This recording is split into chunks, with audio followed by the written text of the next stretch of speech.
안녕하세요, 김정민입니다. 여러분, 우리나라에서 가장 많은 독립운동가를 배출한 역사적 항일 도시가 어딜까요? 서울, 부산, 인천? 아닙니다. 그 항일 도시의 1번지는 바로 대구입니다. 영화 소재로도 많이 등장하는 항일 운동단체인 의열단이 대구를 근거지로 대구 사람들이 중심이 되어 구성이 되었었고, 그 전신인 대한광복회의 결성지가 대구였다는 사실을 모르는 사람들이 많습니다. 대한광복회는 1915년 대구 달성공원에서 시작이 되었습니다. 대구 형무소 순국 독립유공자 중 독립운동가 서훈을 받은 사람은 176명으로 서울 서대문 형무소보다 많아서 전국에서 가장 많은 독립유공자들이 서훈을 받은 곳입니다. 1925년 당시 서울 인구 34만 명, 부산 인구 10만 명, 대구 인구 7만 명이었던 시절 인구 비례로 보았을 때 대구의 독립유공자 수치는 서울의 1.6배, 부산의 3배, 그리고 인천의 5배 수치에 이르는 전국에서 가장 많은 독립유공자를 배출한 항일의 도시인 것입니다.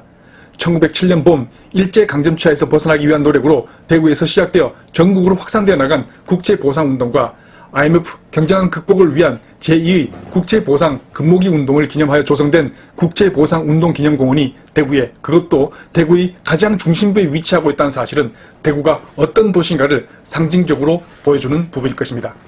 대한광복회 총사령 박상진 지사, 최기중 지사, 우재룡 지휘장, 김좌진 만주지부장, 그리고 176명의 독립운동가들이 산화한 독립운동 순국의터 대구 형무소가 자리했던 곳, 대한광복회가 창립된 도시, 명성황후 시해 이래 최초의 의병을 일으킨 대구의 문석봉, 경제주권회복운동으로 국채보상운동을 주도한 서상돈, 의열단 창단을 주도한 이종암, 17세부터 대구에서 의열단 활동을 한 광야의 시인 이육사, 빼앗긴 들에도 봄은 오는가를 부르짖은 민족시인 이상화의 도시 대구, 그리고 한국전쟁 최후의 격전지 다부동 전투에 이르기까지 대구는 역사상 우리나라가 어려울 때마다 그 민족혼의 중심에서 역할을 해왔던 명실공히 대한민국 독립운동의 성지 바로 대구인 것입니다.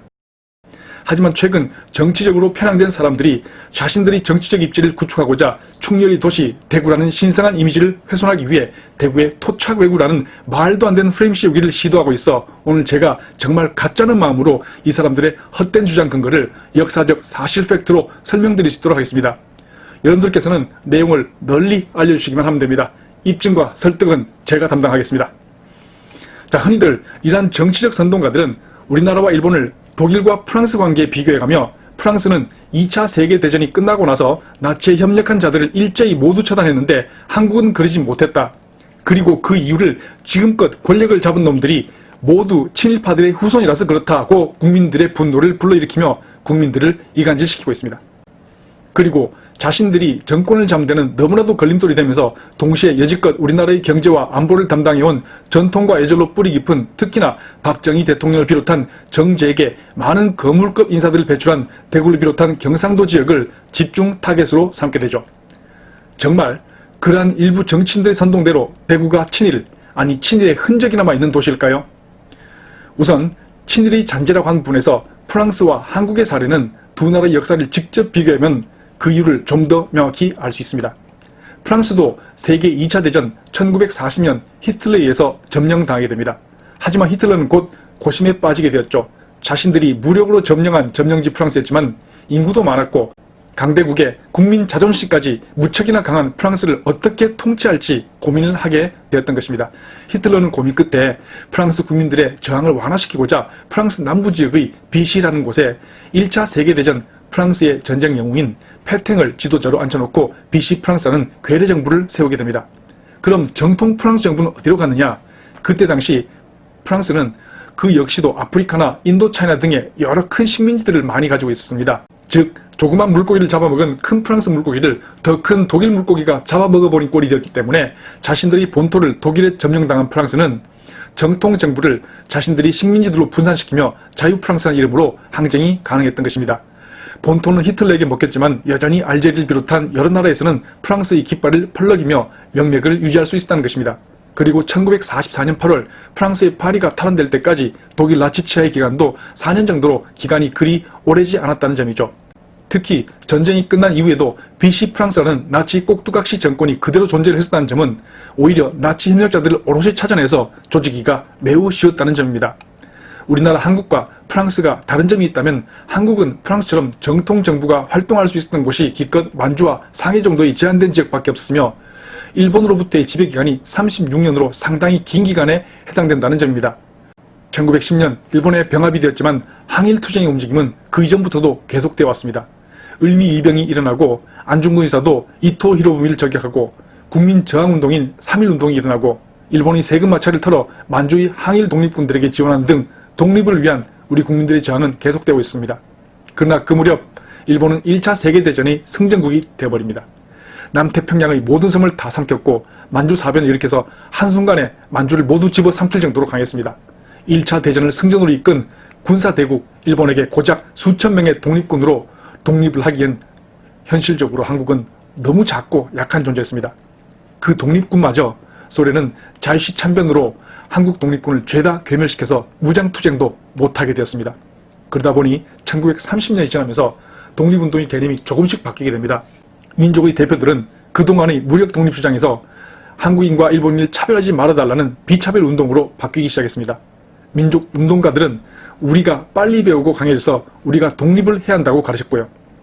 당연지사 그 차별 없는 권리 중 하나가 참정권이었고 공무원이나 일본 장교들의 조선인들이 늘어났고 앞으로 조선인이 일본 내 중의원과 총독까지 해야 한다는 주장까지도 나왔습니다. 젊은 조선인들이 강제징용되어 중일전쟁과 태평양전쟁에 참전하게 된 이유도 이런 맥락이기도 한 것이죠. 아마 강제징용되면서도 그분들은 이것이 우리나라의 운명이며 나라를 위한 길이라고 생각하며 일본에 속아서 끌려갔을 것입니다. 이게 지배기간이 길었던 나라들의 공통적인 부분이기도 합니다. 영국의 식민지였던 인도와 호주, 남아공, 캐나다의 경우도 마찬가지입니다. 2차 세계대전 오히려 자신들을 식민지배하는 영국 편에서 독일과 싸우게 되었던 것이죠. 이들의 속마음은 바로 독립이나 혹은 자치권을 얻고자 함이었습니다. 한국도 36년간 일본의 통치를 받았습니다. 당시 평균 수명이 40세를 전후하였음을 감안할 때 1910년 경술국시 때 태어난 사람이 36살이 되도록 거의 한평생을 일본인으로 살았던 것입니다.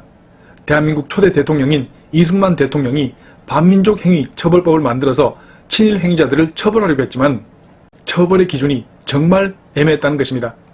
차라리 대놓고 나라 팔아먹은 이완용 같은 인간들이야 확연히 티가 났지만 그 이외에 일제강점기에 태어나서 학교를 다니고 교육을 받고 공직에서 일한 많은 사람들을 어떻게 어느 기준으로 처벌할지가 힘들었던 것입니다.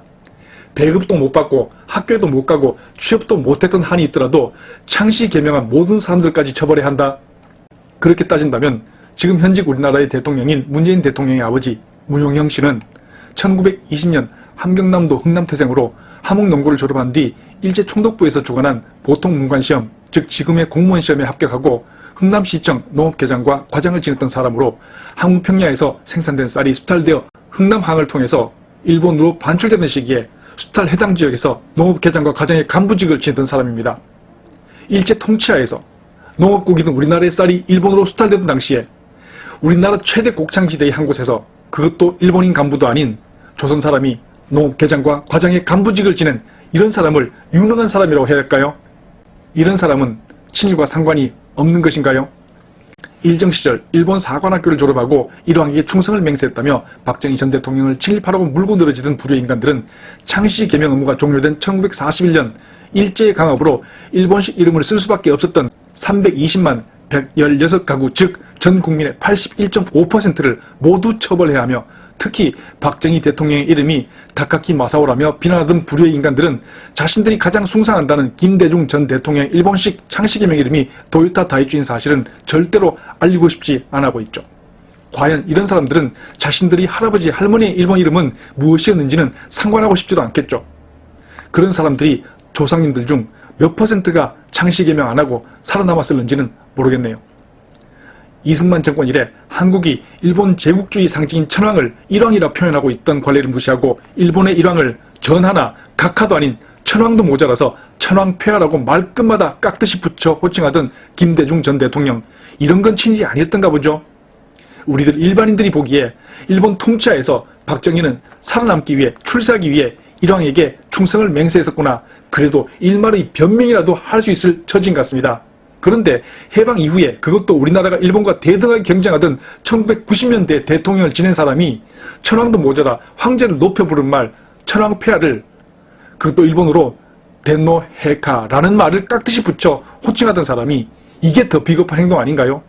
이게 더 심한 친일 아니냔 말입니다.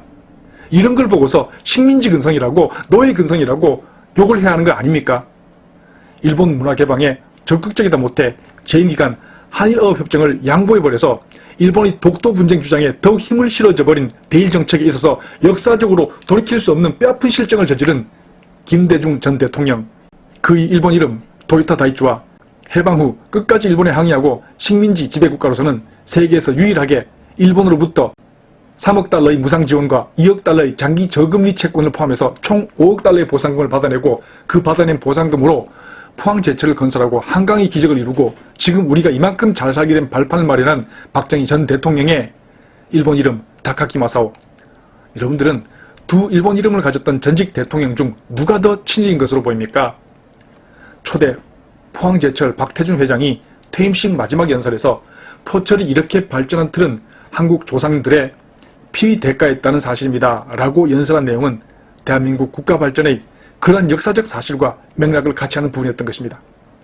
하나하나 다 따지자면 총독부에 세금을 내고 장산 상인들까지 모두가 다 처벌이 대상이 될 수밖에 없던 시대 상황에 지배기간이 길었던 만큼 사실상 친일파를 완전히 분류해내고 처벌하는 것은 불가능했던 것입니다. 그럼에도 불구하고 지금 우리나라의 일부 정치인들은 무슨 목적에선지 반일 감정에 근거한 국민 정서를 자꾸만 부추겨 뭔가를 얻어내려고 꼼수를 행하고 있죠. 마치 임진왜란 당시 일본 이내의 불만을 잠재우고 국론을 결핍하기 위해서 조선 침공으로 시선을 모았던 것처럼 말입니다.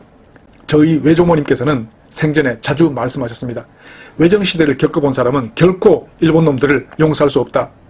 그만큼 일본이 우리 국민들을 짓밟고 군림하고 우리 물자를 수탈했던 역사적 사실들을 근거로 볼 때 저 자신을 포함해서 우리나라 사람들 치고 일본 좋아하는 사람들은 거의 없습니다. 적어도 제주에는 한 명도 없습니다. 우리나라의 국민 정서상으로도 친일 행적은 반드시 뿌리 뽑아야 합니다. 명확히 친일 행적이 드러난 사람들은 반드시 뿌리 뽑아서 징용자분들과 위안부 할머니들의 눈물을 반드시 닦아드려야 합니다.